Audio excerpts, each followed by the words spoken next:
your favorite shopping destination, Value Zone Hypermart. ఇప్పుడు మన అమీర్పేట్ లో పిల్లర్ నంబర్ 1081 వద్ద.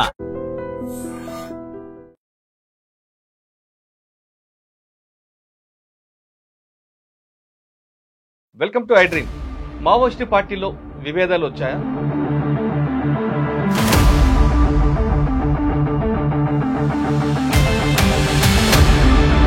స్టేట్ కమిటీకి సెంట్రల్ కమిటీ మధ్యన గ్యాప్ వచ్చిందా అంటే అవును అంటున్నాయి ఇటీవల విడుదలైన ర్యాంక్. ఇందులో లెటర్లు కూడా కొన్ని వ్యత్యాసాలు కనిపిస్తున్నాయి. మరొక అనుమానం కూడా వ్యక్తం అవుతుంది. మల్లోజు వేణుగోపాల్ గారు ఆల్రెడీ పోలీస్ కస్టడీలో ఉన్నారు, వాళ్ళు రాయించి విడుదల చేశారనేది ఒక అనుమానం కూడా బయటకు వచ్చింది. ఇందులో వాస్తవం ఎంత, నిజాయితీ ఎంత? మావోయిస్టు పార్టీ కూడా ఒక పొలిటికల్ పార్టీ. రాజకీయ పార్టీలో ఎన్నైనా మాట్లాడచ్చు, ఎప్పుడైనా నాలుక మడత పెట్టచ్చు, వెనక్కి తీసుకోవచ్చు. కానీ మావోయిస్టు పార్టీ అంటే ఒక నిబద్ధత పార్టీ అనేది ప్రజల్లో ఇప్పటికీ ఉంది. అది 100% ట్రూత్ అండి. ఎందుకంటే ఇప్పటి వరకు మావోయిస్టు పార్టీ అది తీసుకునే నిర్ణయాలలో కూడా తప్పులు జరిగినప్పుడు ఇది రాజకీయ పార్టీ లాగానే సంక్షోభం మొదలైందా అంటే ఇప్పుడు అవుననే మనం చెప్పుకోవాలి. స్టేట్ కమిటీ మెంబర్ తప్పట్టారు జగన్. ఇక్కడ కూడా క్రమశిక్షణ చర్యలు ఉంటాయి, లేదంటే ఎవరైనా ప్రజాస్వామ్యం కాబట్టి మాట్లాడుకోవచ్చు. పార్టీ లోపలే వైరుధ్యం. ఇవాళ జగన్ గారు ఒక లెటర్ రిలీజ్ చేశారంటే ఆ తప్పుల్ని ఆమోదిస్తున్నట్ట లేదా అనేది మనకు ఒక ప్రశ్న ఉత్పన్నమవుతుంది. కాబట్టి జగన్ గారు చెప్తున్నది ఏంటంటే, కాబట్టి ఆ రెండు వర్గాల మధ్య ఒక సంఘర్షణ జరుగుతుంది. ఈ సంఘర్షణలో బహుశా పార్టీ చీలిపోతుందా?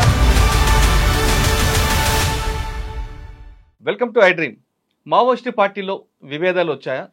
స్టేట్ కమిటీకి సెంట్రల్ కమిటీ మధ్యన గ్యాప్ వచ్చిందా అంటే అవును అంటున్నాయి ఇటీవల విడుదలైన రేఖలు. పార్టీ కొంతకాలం సాయుధ పోరాటం పక్కన పెడదామంటూ సెంట్రల్ కమిటీ నుంచి ఒక లెటర్ వస్తే మల్లోజు వేణుగోపాల్ గారి పేరు మీద, అది వ్యక్తిగత అభిప్రాయం, ఎటువంటి పరిస్థితి సాయుధ పోరాటం విడిచిపెట్టేది లేదంటూ స్టేట్ కమిటీ నుంచి జగన్ పేరిట ఒక లెటర్ విడుదలైంది. సెంట్రల్ కమిటీలో పోలిట్ బ్యూరో తీసుకున్న నిర్ణయాన్ని తప్పుపట్టే అధికారం స్టేట్ కమిటీకి ఉంటుందా లేదా అనే విషయం అంతా మాట్లాడడానికి మాజీ మావోయిస్టు టెక్ మధు గారు ప్రస్తుతం అంత ఉన్నారు. ఆయన అడిగి చాలా క్లారిటీగా తెలుసుకున్నాను. నమస్తే అన్న. నమస్తే అన్న. ఇది రాజకీయ పార్టీ లాగా మావోయిస్ట్ పార్టీ అవుతుందేమో కనిపిస్తుంది అన్న. మావోయిస్ట్ పార్టీ అంటే ఒక నీతికి, నిజాయితీకి, నిబద్ధతకి కరెక్ట్గా ఉన్న పేరు. ఇది ఒక పార్టీ ఒక మాట తీసుకుందంటే ఆ మాట మీద ఎంత పైన తీసుకున్న మాటని కింద వరకు ఇంప్లిమెంట్ చేస్తారు. కింద వాళ్ళ అభిప్రాయాన్ని పై వాళ్ళు కూడా గౌరవిస్తారు. ఇది రాజకీయ పార్టీ కాదు అన్నది ఎప్పుడూ చాలా చాలా చాలా సంవత్సరాలుగా అది కనిపిస్తుంది, వినిపిస్తుంది. అలాంటి పార్టీ, అంత క్రమశిక్షణ పార్టీ ఇప్పుడు ఇటీవల లేఖలు చూస్తుంటే ఎక్కడో దారి తప్పుతుందా లేదా మరో రాజకీయ పార్టీలాగా అవతరిస్తుందా అనే అభిప్రాయం వ్యక్తం అవుతుంది. సాయుధ పోరాటం కాసేపు విరామం ఇద్దామంటూ పోలిట్ బ్యూరో సంబంధించిన మల్లోజు వేణుగోపాల్ గారు ఫోటోతో లెటర్ రావడం అనేది మనందరం చదివాం, దాన్ని విశ్లేషించాం. ఆయనకి అధికారం ఉంది కూడా. అది తప్పు, అది వ్యక్తిగత అభిప్రాయం అంటే స్టేట్ కమిటీ జగన్ పేరు మీద ఎలియాస్ చంద్రన్ పేరు మీద లెటర్ రావడం అనేది ఎంతవరకు కరెక్ట్? సెంట్రల్ కమిటీ మెంబర్ని స్టేట్ ప్రశ్నించే అధికారం పోలిట్ బ్యూరో ఉండాలి, కానీ స్టేట్ కమిటీ వాళ్ళు కూడా ఉంటుందా? ఇందులో లెటర్లు కూడా కొన్ని వ్యత్యాసాలు కనిపిస్తున్నాయి. మరొక అనుమానం కూడా వ్యక్తం అవుతుంది. మల్లోజు వేణుగోపాల్ గారు ఆల్రెడీ పోలీస్ కస్టడీలో ఉన్నారు, వాళ్ళు రాయించి విడుదల చేశారనేది ఒక అనుమానం కూడా బయటకు వచ్చింది. ఇందులో వాస్తవం ఎంత, నిజాయితీ ఎంత? అన్న, ఇప్పుడు ఇక్కడ మావోయిస్టు పార్టీ కూడా ఒక పొలిటికల్ పార్టీ. అది రాజకీయ పార్టీనే. అది అంటే రాజకీయ పార్టీలో ఎన్నైనా మాట్లాడచ్చు, ఎప్పుడైనా నాలుక మడత పెట్టచ్చు, వెనక్కి తీసుకోవచ్చు. కానీ మావోయిస్టు పార్టీ అంటే ఒక నిబద్ధత పార్టీ అనేది ప్రజల్లో ఇప్పటికీ ఉంది. అది 100% ట్రూత్ అండి. ఎందుకంటే ఇప్పటి వరకు మావోయిస్టు పార్టీ ఏది నిజాయితీగానే తన తప్పుల్ని కూడా ఒప్పుకుంది. తప్పు చేయకుండా చాలా జాగ్రత్త పడింది. కానీ ఆచరణలోకి వచ్చేసరికి కొన్ని తప్పులు జరుగుతూ ఉన్నాయి. అది తీసుకునే నిర్ణయాలలో కూడా తప్పులు జరిగినప్పుడు నిర్బంధంగా వచ్చేసి అది క్షమాపణ చెప్పడం ఇవన్నీ అయితే జరిగినాయి. అయితే తప్పులు జరిగిన తర్వాతనే చెప్తున్నారు. ఇది రాజకీయ పార్టీ లాగానే సంక్షోభం మొదలైందా అంటే ఇప్పుడు అవుననే మనం చెప్పుకోవాలి. ఎందుకంటే అది కూడా కింది స్థాయిలో కాదు, ఒక పోలిట్ బ్యూరో అనేది అత్యున్నతమైనటువంటి కమిటీ. అది అంటే టోటల్ మావోయిస్ట్ పార్టీలోనే సెంట్రల్ కమిటీ అనేది చాలా కీలకమైంది. అందులో పొలిట్ బ్యూరో ఇంకా కీలకమైంది. అటువంటి కీలకమైనటువంటి కమిటీలో సంక్షోభం అనేది మొదలైంది. అది పార్టీలో కూడా గతంలో కూడా కొన్ని సంక్షోభాలు వచ్చినాయి. కొండపల్లి సీతారామయ్య మీద కూడా ఎలిగేషన్స్ వచ్చినప్పుడు పార్టీలో ఒక సంక్షోభం వచ్చేసింది. దాన్ని పరిష్కరించుకొని పార్టీ నిలబడగలిగింది. కానీ అప్పుడున్నటువంటి రాజకీయ ఆర్థిక పరిస్థితులు వేరు, సామాజిక పరిస్థితులు వేరు, ఈ రోజు ఉన్నటువంటి సామాజిక పరిస్థితులు వేరు. అయితే ఈరోజు పార్టీ ఉన్నటువంటి స్థితి కూడా చాలా గడ్డు పరిస్థితులను ఎదుర్కొంటున్నటువంటి సందర్భంలో ఇటువంటి రాజకీయ అనిశ్చితి పార్టీలో కూడా నెలకొన్నది. అయితే సైద్ధాంతిక పరంగా కొన్ని విభేదాలు ఉన్నాయనేది చాలా స్పష్టంగా మనకు అర్థమవుతుంది. సైద్ధాంతిక విభేదం అంటే ఏంటిది? పార్టీని కొనసాగించాలా లేదా, ఇప్పుడున్నటువంటి ప్రజల యొక్క మానసిక స్థితి ఎలా ఉంది, సాయుధ పోరాటానికి భారతదేశంలో పరిస్థితులు అనుకూలంగా ఉన్నాయా లేవా అనే దాని మీద ఒక సంక్షోభం నెలకొని ఉందనేది మనకు దీన్ని బట్టి మనకు అర్థమవుతుంది. అయితే మల్లోజుల వేణుగోపాల్ గారు రిలీజ్ చేసినటువంటి ఆ స్టేట్మెంట్స్ ఏవైతే ఉన్నాయో ఆ 2 స్టేట్మెంట్స్ ఆయనే రిలీజ్ చేసిండు అనేది మనకు చాలా క్లారిటీగా మనకు అర్థం అవుతుంది. అయితే అది పోలిట్ బ్యూరో స్థాయిలో ఉండేసి ఆయన రిలీజ్ చేశాడు. కాబట్టి పార్టీ ఒక పోలిట్ బ్యూరో స్థాయి కలిగిన వ్యక్తి చేశాడంటే మొత్తము ఇవాళ దేశవ్యాప్తంగా దాని మీదనే ఒక చర్చ అనేది మొదలైంది.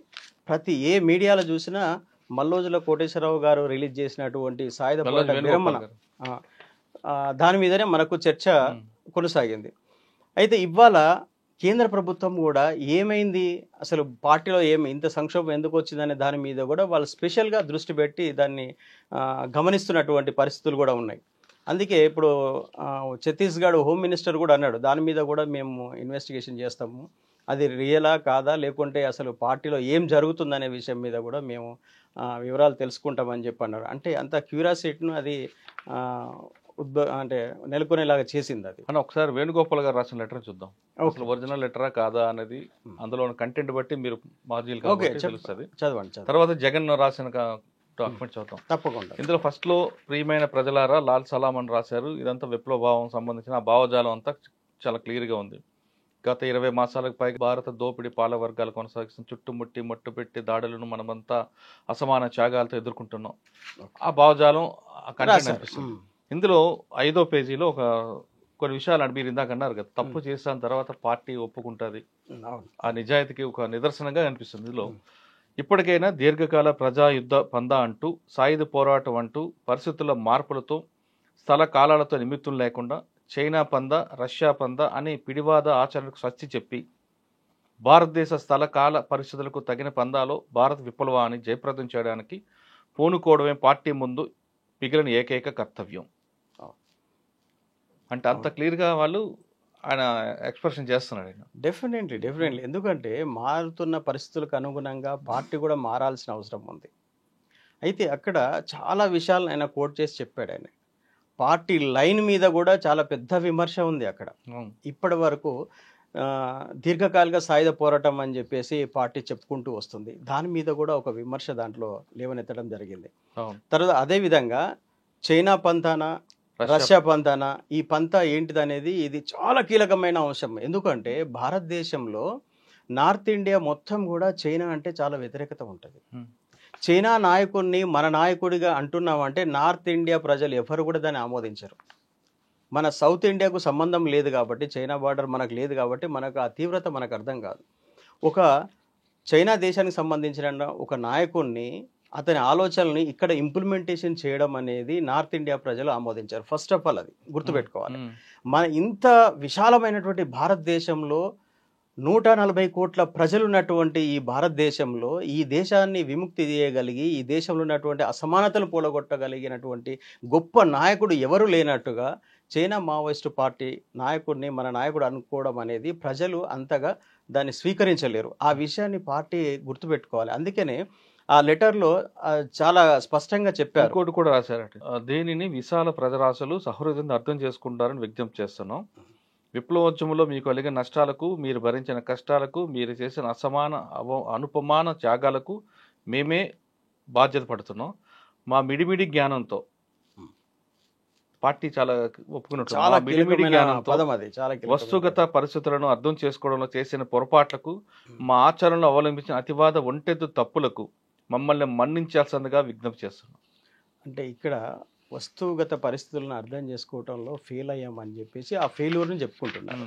కానీ వాస్తవ పరిస్థితులు కూడా చెప్పారండి. సుదీర్ఘ కాలంలో జరిగిన తప్పులకు బాధ్యత పడుతూ ప్రజలకు క్షమాపణ చెప్పుకుంటున్నాం. మంచిదండి, క్షమాపణ చెప్పడం అనేది మంచిది. అది చాలా చక్కగా రాశారండి. ఇందులో లాస్ట్ లో కూడా అపరాధ భావనతో మంచిది. అది వాస్తవానికి పార్టీ రియల్గా కూడా అది పోలిట్ బ్యూరో సభ్యుడు కాబట్టి ఆ స్థాయిలో రాయడం అనేది, ఆ స్థాయిలో జరిగిన తప్పుల్ని సమీక్షించడం అనేది అది కరెక్ట్. అది అయితే ఇప్పటికైనా కూడా మిగిలిన సభ్యులు ఆ విషయాల మీదనే చర్చించాల్సిన అవసరం ఉంది. అది చాలా కీలకమైన పేరా. అది మీరు చదివింది, ఇప్పటివరకు చదివింది చాలా కీలకమైనటువంటి అంశాలు దాంట్లో పొందుపరచడం జరిగింది. ఒకవేళ మిగిలిన ఈ పేరాతోని ఏకీభవించకపోయి ఉంటే కొంతమంది గనక విభేదిస్తున్నటువంటి వాళ్ళు కూడా ఆ విషయాల మీద చర్చించాలి. ఎందుకంటే ఇవాళ మన భారతదేశంలో విప్లవ పార్టీ ఇంత సుదీర్ఘకాలంగా పనిచేసిన విప్లవ పార్టీ ఏది లేదు. అది మావోయిస్ట్ పార్టీ. అది దానికి ఆ క్రెడిబిలిటీ ఉంది, ప్రజలలో విశ్వసనీయత ఉంది. కాబట్టి ఇంత గొప్ప పార్టీ ఇవాళ ఇటువంటి సంక్షోభంలో ఉన్నదంటే అది సాధారణ విషయం కాదు, అసాధారణమైనటువంటి విషయం. ఇంకా చాలా వివరంగా చెప్పారు. మీ మధ్య ఇక మా పార్టీ గతంలో లేకపోవడంతో వర్గ సమాజాలు విప్లవ ప్రతిఘాత శక్తులు మిమ్మల్ని ఎంతగా వేధిస్తాయో, ఎలాంటి ప్రతీకార చర్యలకు పాల్పడతాయో మాకు తెలుసు. ఇది చాలా మంచి విషయం. ఇప్పటి వరకు మీరు మా పార్టీ నాయకత్వంలో అడవులను వనరులను కాపాడుకోగలిగారు. వాటిని తరలించుకోవడానికి ప్రభుత్వాలు కార్పొరేట్ శక్తులు కుమ్మకే అడవులను రక్తసిక్తం చేస్తున్నాయి. ఈ నరసింహాలను మనం వెంటనే ఆపాలి, నరసంహారాలను వెంటనే ఆపాలి, అడవులను వనరులను కాపాడుకోవాలి. అందుకు మీ వద్ద అనేక గొప్ప సమరశీల అనుభవాల గని ఉంది, సంఘటిత పోరాటాల పటిమ ఉంది. మీరు ధైర్యంగా నిలిచి అన్యాయాలను ఎదిరిస్తే, న్యాయబద్ధంగా పోరాడితే ఏ శక్తి మిమ్మల్ని ఏమీ చేయలేదు. ఇది ప్రజలకు ఉండేటువంటి శక్తి సామర్థ్యం, మనలో ఉన్న పవర్ని వాళ్ళు చూపించారు. అయితే ఇక్కడ మావోయిస్టు పార్టీ ప్రజా పోరాటాల నుంచి ఉద్భవించినటువంటి పార్టీ. అది ఒకప్పుడు అనేకమైనటువంటి ఆర్థిక పోరాటాలు చేసింది. ఎప్పుడైతే పీపుల్స్ వార్ పార్టీ నుంచి మావోయిస్టు పార్టీగా పేరు చేంజ్ అయిపోయిందో అప్పటి నుంచి ఆర్థిక పోరాటాలు అనేటివి లేవు, ఓన్లీ సాయుధ పోరాటమే కొనసాగుతూ వచ్చింది. ఈ సాయుధ పోరాటం వల్ల ప్రజలు ఆర్థికంగా ఎదగలేని పరిస్థితి ఉంది. ఎందుకంటే ఒక పార్టీ అభివృద్ధి అనేది ఎట్లా చూడగలుగుతాము? అది ఎక్కడైతే పోరాటం చేస్తుందో ఆ పోరాటం చేసేటువంటి ఆ ప్రాంతంలో ఉన్నటువంటి ప్రజల అభివృద్ధి మీదనే ఆ పార్టీ యొక్క మనుగడ ఆధారపడి ఉంటుంది. ఇవాళ దండకారణ్యం ప్రధాన యుద్ధ క్షేత్రంగా ఉంది కాబట్టి దండకారణ్యం అంటే ప్రజల యొక్క ఆర్థిక పరిస్థితి ఏ విధంగా ఉంది అనేది మనం ఆలోచించినట్లయితే అసలు అక్కడ ఇంతకంటే కూడా ఇప్పుడు గడ్డు పరిస్థితులు ఉన్నాయనేది మనకు అర్థమవుతుంది. మల్లోజుల వేణుగోపాల్ గారు రాసినటువంటి ఈ దీంట్లో చాలా విషయాలు ఆయన చాలా చక్కగా మాట్లాడాడు. అది మనము అప్రిషియేట్ చేయాల్సిందే. కాకపోతే ఏంటంటే అది పార్టీకి ఆ లెటర్కు మాకు సంబంధం లేదు అని చెప్పేసి తెలంగాణ రాష్ట్ర కమిటీ అధికార ప్రతినిధి జగన్ గారు మాట్లాడడం అనేది ఒక వివాదాస్పదంగా ఉన్నది. ఇది ప్రజలలో కూడా చాలా పెద్ద చర్చనీయాంశంగా కూడా ఉంది. అయితే ఒక పోలిట్ బ్యూరో మెంబరు రాసినటువంటి ఆ లెటర్కు సమాధానం ఎవరు ఇవ్వాలి అని అనుకున్నప్పుడు ఆ స్థాయి కలిగినటువంటి వాళ్ళే ఇవ్వాలి. కానీ ఒక స్టేట్ కమిటీకి ఆ పోలిట్ బ్యూరోలో జరిగినటువంటి విషయాలు ఎలా తెలుస్తాయి అంటే పోలిట్ బ్యూరోలో ఆల్రెడీ గతంలో ఒక తీర్మానం జరిగింది. 2024లోనే ఒక సర్క్యులర్ రిలీజ్ చేసుకున్నారు సాయుధ పోరాటాన్ని బలంగా కొనసాగించాలని. కానీ దాంట్లో ఒక 2-3 నెలల క్రితం అంటే బసవరాజు గారు బ్రతికున్నప్పుడే ఈ విషయాల మీద చర్చ జరిగింది. ఏ విషయాల మీద? శాంతి చర్చలనే టాపిక్ మీద చర్చ జరిగి ఆ ప్రభుత్వంతోనే చర్చలు జరపడానికి కూడా అప్పుడు బసవరాజు గారు ఏకీభవించినటువంటి సందర్భం ఉంది. దాన్ని జగన్ గారు కూడా ఆమోదించారు. అయితే ఈ పార్టీలో ఉన్నటువంటి సంక్షోభం అప్పటి నుంచే ఉందనే విషయం మనకు అర్థమవుతుంది. ఎందుకంటే ఆ టైంలో కనుక చర్చ జరగకపోతే అంటే సాయుధ పోరాటంని కొనసాగించే విషయంలో శాంతి చర్చలనే ఒక టాపిక్ను వాళ్ళు దాని మీద సుదీర్ఘమైనటువంటి చర్చ జరిగినట్టుగా మనకు అర్థమవుతుంది. అది జగన్ గారి మాటలలో కూడా అది తెలుస్తుంది. కాబట్టి అది కరెక్టే అనిపిస్తుంది మనకు. అయితే అప్పుడు అభయ్ గారు రాసిన లెటర్లో ఈ బసవరాజు గారు కూడా దీన్ని ఆమోదించారు అనే విషయాన్ని కూడా వాళ్ళు చెప్పడం జరిగింది ఆ లెటర్లో. అంటే ఈ విషయంలో బసవరాజు గారికి కూడా ఏకీభావం ఉన్నట్టుగా మనకు అర్థమవుతుంది. అయితే ఎప్పుడు కూడా 2 శక్తుల మధ్య ఘర్షణే అది ఒక మంచి నిర్ణయానికి దారితీస్తుంది. అంటే పార్టీలో ప్రజాస్వామ్యం ఉంది కాబట్టి ఎవరైనా కూడా ఏ చర్చనైనా పెట్టే అధికారం ఉంటుంది. అక్కడ ఒక పోలిట్ బ్యూరోలో ఉన్నతమైనటువంటి ఒక కమిటీలో వాళ్ళు ఒక చర్చను స్టార్ట్ చేశారు. వాళ్ళు అంటే ఇంత తీవ్ర నిర్బంధంలో శాంతి చర్చలు అవసరమా లేదంటే అవసరమనే భావించింది పార్టీ. భావించింది కాబట్టి దానికి వాళ్ళ ప్రజా సంఘాలను మోటివేట్ చేశారు. దానివల్ల కొంత మూమెంట్ జరిగింది. కాకపోతే కేంద్ర ప్రభుత్వం దాన్ని ఆమోదించలేదు. కానీ పార్టీలో ఒక శాంతి ఒకటి వడంబడిక జరగాలనేది మాత్రము బలంగా కోరుకుంటున్నది అనే విషయం మనకు అర్థమవుతుంది. అన్న పోలిట్ బ్యూరో తీసుకున్న నిర్ణయాన్ని స్టేట్ కమిటీ మెంబర్ తప్పట్టారు జగన్. ఇక్కడ కూడా క్రమశిక్షణ చర్యలు ఉంటాయి, లేదంటే ఎవరైనా ప్రజాస్వామ్యం కాబట్టి మాట్లాడుకోవచ్చు. అంటే ఇక్కడ పార్టీలో దీంట్లో ఇప్పుడు పార్టీ వైరుధ్యం అనే పార్టీ లోపలనే వైరుధ్యం ఉంది, పంతా విషయంలోనే వైరుధ్యం ఉంది. ఇప్పుడు మనకు అర్థమవుతుంది. అంటే ఇప్పుడు అభయ్ గారు చాలా విషయాలు దాంట్లో ప్రస్తావించారు. అంటే పార్టీ వైపు జరుగుతున్న అనేకమైనటువంటి తప్పుల్ని వాళ్ళు ప్రస్తావించి దానికి మేమే బాధ్యత వహిస్తున్నాం అన్నారు. ఇవాళ జగన్ గారు ఒక లెటర్ రిలీజ్ చేశారంటే ఆ తప్పుల్ని ఆమోదిస్తున్నట్ట లేదా అనేది మనకు ఒక ప్రశ్న ఉత్పన్నమవుతుంది. కాబట్టి జగన్ గారు చెప్తున్నది ఏంటంటే మేము ఆ లెటర్తోని మేము ఏకీభవించట్లేదు అని, అంటే పార్టీలోనే 2 వర్గాలు ఉన్నాయనేది మనకు వెరీ క్లియర్గా అర్థమవుతుంది. కాబట్టి ఆ 2 వర్గాల మధ్య ఒక సంఘర్షణ జరుగుతుంది, సైద్ధాంతికపరమైనటువంటి ఒక సంఘర్షణ జరుగుతుంది. ఈ సంఘర్షణలో బహుశా పార్టీ చీలిపోతుందా ఐక్యతగా ఉంటుందా అనేది మనం ఇప్పుడే ఏం చెప్పలేము. అయితే ఇప్పుడు అభయ్ గారు ఎవరైతే ఉన్నారో వారు పోలిట్ బ్యూరో మెంబర్ ఆయనను విశ్వసించే వాళ్ళు, ఆయన మార్గాన్ని అనుసరించే వాళ్ళు చాలామంది ఉంటారు, లేకపోతే ఆ స్థాయిలో వాళ్ళు అలా మాట్లాడరు వాళ్ళు. ఇప్పుడు జగన్ గారు వచ్చేసి రాష్ట్ర కమిటీ ప్రతినిధిని, ఈయన దగ్గర ఎంతమంది ఉంటారు ఏంటిది అనేది నాకు అర్థం కాని విషయము. ఎందుకంటే ఒక పోలిట్ బ్యూరో లెటర్ రిలీజ్ చేసినప్పుడు దానికి సమకాలీనులు మాత్రమే దానికి సమాధానం చెప్పాల్సిన అవసరం. ఒకవేళ ఇప్పుడు జగన్ కాకుండా ఇంకెవరు సమాధానం చెప్పొచ్చు? పోలిట్ బ్యూరోలో ఎవరైనా చెప్పొచ్చు, సెంట్రల్ కమిటీలో ఎవరైనా చెప్పొచ్చు. ఇంకా గణపతి గారు మాట్లాడితే ఇంకా మరి బాగుంటుంది అది, ఎందుకంటే ఆయన ఇంకా ఉన్నారు కాబట్టి. కాకపోతే పార్టీ కేంద్ర కమిటీలో లేకపోయినా పార్టీకి మార్గదర్శి అతను కాబట్టి అటువంటి గొప్ప నాయకులు దీని మీద మాట్లాడవచ్చు. కానీ ఒక కింది కమిటీ చేయడం అంటే పై కమిటీలను వాళ్ళు ఓవర్లుక్ చేయడమే అవుతుంది అది. ఎందుకంటే ఇంకా మిగతా రాష్ట్రాల్లో కూడా రాష్ట్ర కమిటీలు ఉన్నాయి కదా.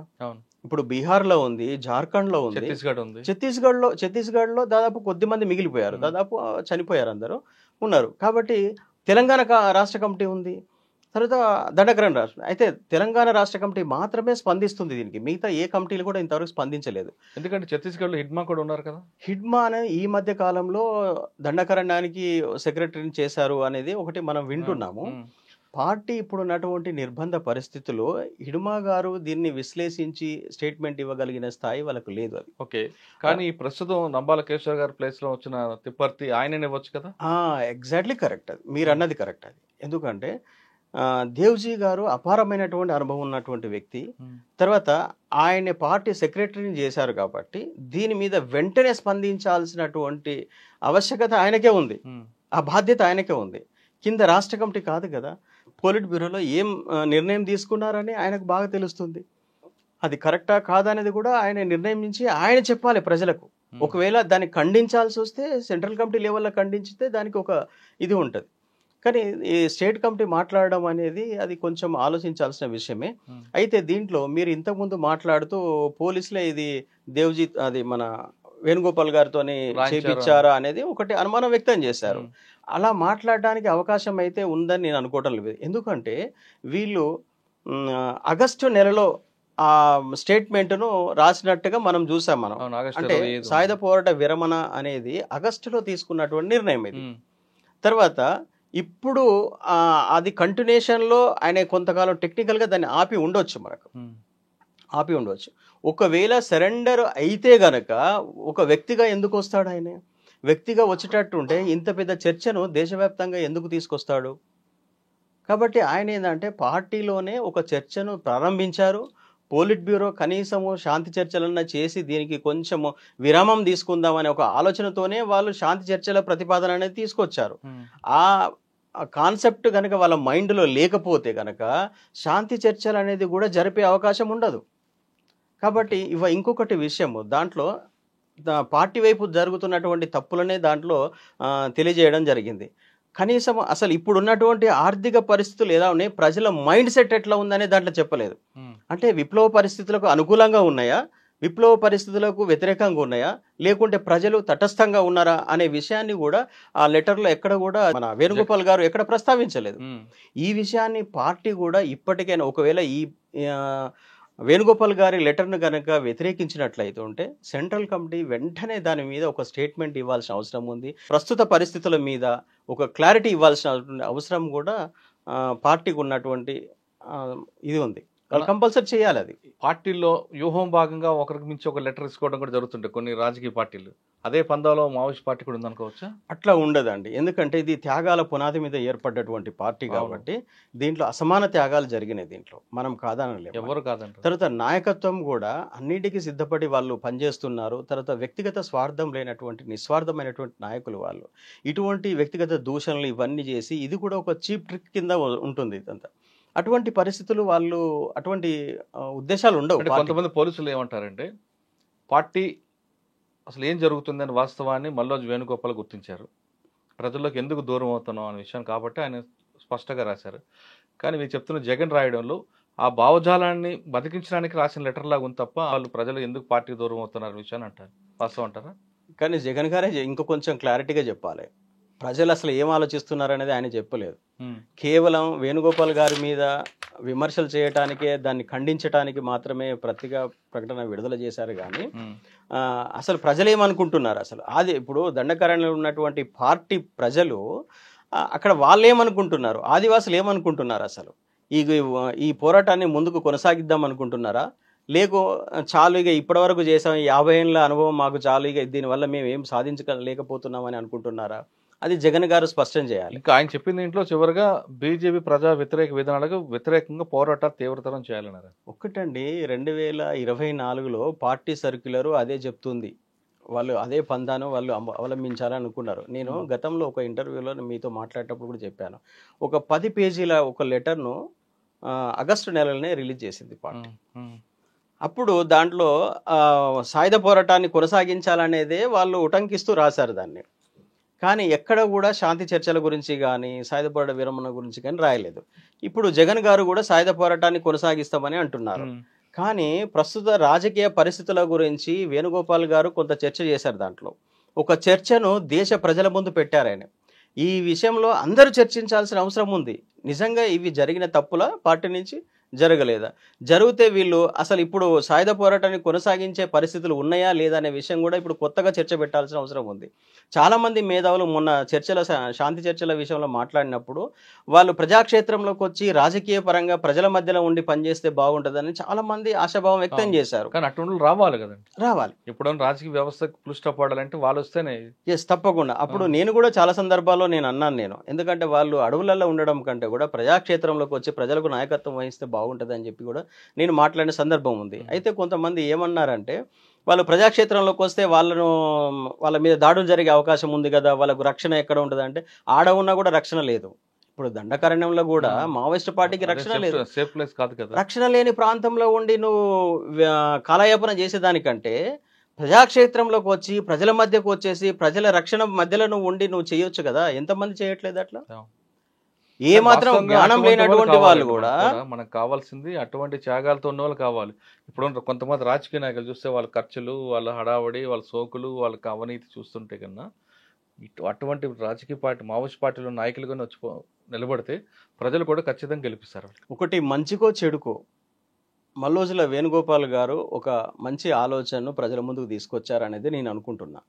ఎందుకంటే ఇంత సుదీర్ఘకాలం విప్లవోద్యమంలో అనేక మంది ప్రాణాలు కోల్పోయారు. ఇటు పోలీసు వాళ్ళు చనిపోయారు, ప్రజలు చనిపోయారు, పార్టీ క్యాడర్ చనిపోయారు. ఒక చర్చను అతను లేవనెత్తారు. ఇవాళ దేశవ్యాప్తంగా ప్రతి వాళ్ళు ఆ విషయం మీద సాయుధ పోరాట విరమణ అనే అంశం పట్ల తీవ్రమైనటువంటి చర్చ చేస్తున్నారు. అయితే ఈ విషయము ఈ సాయుధ పోరాటాన్ని సమర్థిస్తున్నటువంటి కొంతమంది విప్లవ సానుభూతి పరులు ఎవరైతే ఉన్నారో వాళ్ళకు బాధ కలిగిస్తున్న విషయం వాస్తవం అది. ఎందుకంటే ఇంతకాలం మేము ఏదో ఒక ఆశ కలిగి ఉన్నాము, ఆ ఆశ మీద నీళ్లు గుమ్మరిస్తున్నారు కదా అనే ఒక బాధ వాళ్ళలో ఉంది. అది ఇప్పుడు కూడా మన ఈ ఇంటర్వ్యూ అయిపోయిన తర్వాత ఎంతోమంది కామెంట్ చేస్తారు కింద. అంటే అది ఒక చర్చ. వాళ్ళు కూడా ఆలోచించాలి, ప్రజలు కూడా ఆలోచించాలి. ఇవాళ మారుతున్న పరిస్థితులలో ప్రజల మైండ్ సెట్ ఎలా ఉంది, ఇవాళ యూత్ ఏమనుకుంటుంది, లక్షలు ఖర్చు పెట్టేసి చదువుతున్నటువంటి విద్యా వ్యవస్థలో ఎంతమంది దాన్ని సొంత జీవితాన్ని వదిలిపెట్టేసి ప్రజా పోరాటాల్లోకి వస్తారు. ఇవాళ విద్య అనేది వ్యాపారం అయిపోయింది. అటువంటి వ్యాపారం విద్య చదివినటువంటి వాళ్ళు ఉద్యమాలకు వచ్చి ఉద్యమాలు చేస్తారనుకోవడం అనేది కళ. అది తర్వాత సోషల్ మీడియా చాలా యాక్టివ్ అయిపోయింది. ఇవాళ ప్రపంచంలో ఏం జరుగుతుంది అనేది మనం అరచేతిలో చూస్తున్నాం మనం. అటువంటి వాళ్ళు ఇవాళ ప్రాణాలకు తెగించి సాయుధ పోరాటం చేస్తారనేది కూడా మనము ఊహించలేము మనం. కాబట్టి ఇవాళ అంటే టౌన్లలో అంటే అర్బన్ ఏరియాలలో ప్రజలందరూ కూడా ఏంటంటే వాళ్ళ దైనందిన సమస్యలను తీర్చుకోవటానికే తలమునకలై ఉన్నారు వాళ్ళు. ఇంకొకటి గురించి ఆలోచించే సమయం ఓపిక వాడికి లేవు వాళ్ళకు. తర్వాత ప్రజలలో కూడా అసహనం ఎక్కువ ఉంది. అసహనం ఉన్నంత మాత్రాన విప్లవ పరిస్థితులు ఉన్నాయని కాదు. ఇక్కడ ప్రభుత్వాలు కొన్ని చర్యలు తీసుకోకపోవడం వల్ల అసహనం అనేది ఉంటుంది, అది సహజం. అది కానీ ఆ అసహనము సాయుధ పోరాట రూపంలో మలచబడాలంటే వీడి ఇక్కడ జీవించలేని పరిస్థితులు ఉండాలి. ఇక్కడ ఇంకా నేను ఎంత మాత్రం కూడా ఈ సొసైటీలో నేను బ్రతకలేను, నాకు అవకాశాలు లేవు, నేను దీని మీద తిరుగుబాటు చేయాలనే ఒక ఇది రావాలి. నేపాల్లో ఎట్లయితే తిరుగుబాటు చేసి రాజకీయ నాయకులను బట్టలిప్పి రోడ్డు మీద కొట్టారో అటువంటి పరిస్థితి వస్తే తప్ప సాయుధ పోరాటం అనేది ఇక్కడ కొనసాగదు. ఓకే సార్, ఫైనల్గా చెప్పండి, భారతదేశంలో విప్లవం వచ్చే అవకాశం ఉందంటారా? నా అనాలిసిస్ ప్రకారంగా అండి, నేను మొదట మూడులో ఉందా భారతదేశం ఎప్పుడైనా? భారతదేశంలో ప్రజలు సాయుధ పోరాటం చేయాలనే ఆలోచనలో లేరు.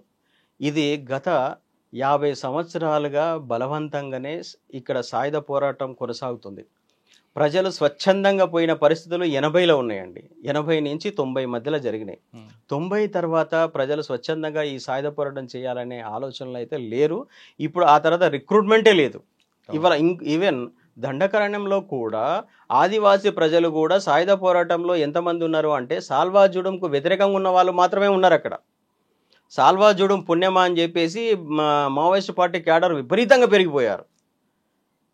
కానీ ఇవాళ అదే సాల్వాజూడం వాళ్ళు డిఆర్జీలుగా కన్వర్ట్ అయ్యారు. వాళ్ళు ప్రభుత్వ బలగాలుగా ఉన్నారు.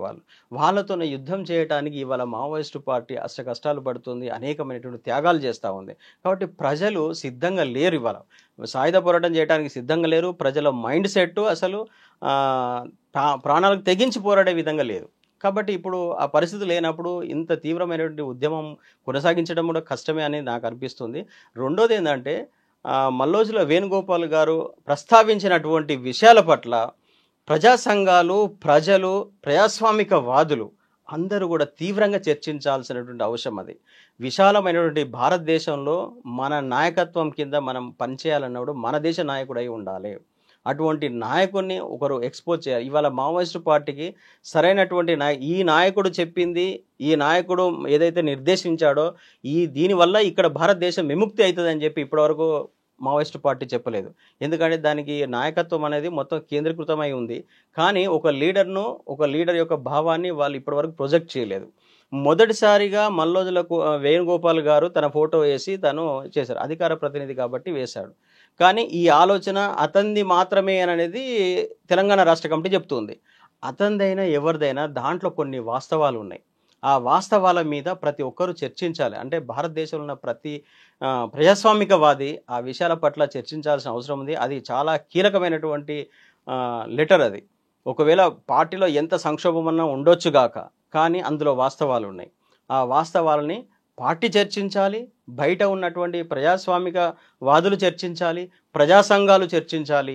అసలు ఇది కరెక్టా కాదా, ఇవాళ ప్రజల మైండ్ సెట్ ఎలా ఉందనే విషయాల మీద చాలా సుదీర్ఘమైనటువంటి చర్చలు జరగాల్సినటువంటి అవసరం ఉంది. రెండోది, ఇవాళ దండకారణ్యంలో ఆదివాసీ ప్రజలు విపరీతమైనటువంటి నష్టాలు పడుతున్నారు. అక్కడ అభివృద్ధి లేదు, తర్వాత అక్కడ విద్య లేదు, వైద్యం లేదు. కాబట్టి ఇవాళ ప్రజలు, ప్రభుత్వాలన్నీ కూడా ఆలోచన చేయాల్సినటువంటి అవసరం. అది విప్లవ సానుభూతి పరులు కూడా ఆలోచన చేయాల్సిన అవసరం. ఆ ఉద్యమం వల్ల ఇక్కడ ప్రజల యొక్క అభివృద్ధి దూరమవుతుందా, లేకుంటే వాళ్ళకి ఎటువంటి పరిస్థితులు అక్కడ నెలకొన్నాయనే విషయం మీద చర్చ చేయాలి. ఇవాళ నా దృష్టి ప్రకారంగా ఏముందంటే, ఇవాళ దండకారణ్యంలో ఉన్న ఆదివాసీ ప్రజలకు, ఎక్కడి ఆదివాసీ ప్రజలకైనా వాళ్ళకు విద్య, వైద్యము, ఉపాధి కావాలి. దీని మీద దృష్టి పెట్టాలి. మావోయిస్టు పార్టీ ఇప్పటి వరకు దాని మీద దృష్టి పెట్టలేదు. అక్కడ ప్రజా జీవితంలో మెరుగైనటువంటి సౌకర్యాలు వాళ్ళకు లేనేలేవు ఇప్పటి వరకు. కాబట్టి అది తీసుకురావాల్సిన అవసరం ఉండేది. అభివృద్ధి అంటే అది. మావోయిస్టు పార్టీ ఇప్పటి వరకు ప్రజలకు ఏమైనా చేసిందంటే ఇగో ఈ 3 విషయాలలో అభివృద్ధి చేసి ఆ అభివృద్ధి నమూనాను చూపించాలి. అప్పుడు మాత్రమే ప్రజలు విశ్వసిస్తారు. ఇది నిజంగా మావోయిస్టు పార్టీలో మంచి నాయకత్వం ఉంది. అంటే వాళ్ళ ఆ నాయకత్వం అనేది నిస్వార్థమైన నాయకత్వం. అటువంటి నాయకులు ప్రజాక్షేత్రం నుండి పోరాడితే గనక మంచి ఫలితాలు వచ్చే అవకాశం ఉంది. ఒకవేళ మల్లోజుల వేణుగోపాల్ గారు కానీ, ఇంకా అతన్ని అనుసరించేటువంటి వాళ్ళు కానీ ఇటువంటి ఆలోచన చేయడం మంచి ఆలోచన. వాళ్ళు ప్రజాక్షేత్రంలోకి వస్తే ఇంకా బాగా ఉంటుంది. ఇప్పుడు ప్రత్యామ్నాయ రాజకీయ పార్టీ ఒకటి ప్రజలకు అవసరం ఉంది. ఎందుకంటే అన్ని పార్టీలలో అవినీతి పేరుకుపోయింది, అవినీతి కుంభకోణాలు జరిగి ఉన్నాయి. కాబట్టి ప్రజలు అసంతృప్తిగా ఉన్నారు. ఇటువంటి టైంలో మావోయిస్టు పార్టీ ఒక లీగల్ పార్టీని స్థాపించి దాని తరపున ఒక ప్రజా పోరాటాలు చేయాల్సినటువంటి అవసరం కూడా ఉంది. దాని విషయంలో ఆలోచించాలి. మల్లోజుల వేణుగోపాల్ గారి లెటర్ మీద కూడా తీవ్రంగా చర్చ చేయాల్సిన అవసరం ఉంది. అది అనేది నా అభిప్రాయం అండి. లెటర్ ఎవరు రాసినా ఆ లెటర్లో ఉన్న కంటెంట్ మాత్రం ఖచ్చితంగా మావోయిస్టు పార్టీలో ఉన్న కింద స్థాయి వరకు చర్చ జరగాలంటున్నారు మధు. కేవలం మావోయిస్టు పార్టీ కాదు, విప్లవం సంబంధం ఉన్న వ్యక్తులు కానీ ప్రజాస్వామిక వాదులు కూడా చర్చ జరపాలి. ఆయన వాస్తవాలను లెటర్లు రాశారు కాబట్టి ఖచ్చితంగా దాని చర్చ జరపండి, ఆయనకు అనుకూలంగా చేయండి అని మధు చెప్తున్నారు. ఇది వ్యక్తిగత అభిప్రాయం కాదు. అంతేకాకుండా పార్టీలో కూడా రాజకీయ పార్టీలాగా ఆ స్థాయి వ్యక్తి సమాధానం చెప్పాలి తప్ప స్టేట్ కమిటీ మెంబర్లు మాట్లాడడానికి చాలా తప్పు అంటూ టెక్ మధు సూచిస్తున్నారు. ఇది మావోయిస్ట్ పార్టీలో విడుదలైన 2 లేఖలపై టెక్ మధు గారి విశ్లేషణ. మరో అంశాలు మళ్ళీ కలుద్దాం. అంతవరకు నమస్తే. థ్యాంక్ యూ అన్న. నమస్తే అన్న. And for more videos, please subscribe to iDream. Please subscribe to iDream. Please subscribe iDream. And please subscribe to iDream. For more videos, subscribe to iDream. please like, share and subscribe to the channel. Congratulations, iDream. Subscribe to iDream. Subscribe to iDream. So subscribe to iDream Media. iDream ki iDream team andarki huge congratulations. Please subscribe iDream Media. Please subscribe to iDream. Subscribe iDream. Please subscribe to iDream. iDream అంటే నా కళల channel subscribe చేసుకున్నారు, నోరు తిరుగుతలేదు. మీరైతే గంట గుర్తు కొట్టండి. For more such videos, please subscribe to iDream. Subscribe to iDream. Please subscribe to iDream. Please subscribe iDream Media. Please do subscribe to iDream. Please subscribe to iDream Media. For best entertainment and information, please subscribe iDream. And don't forget to subscribe to iDream.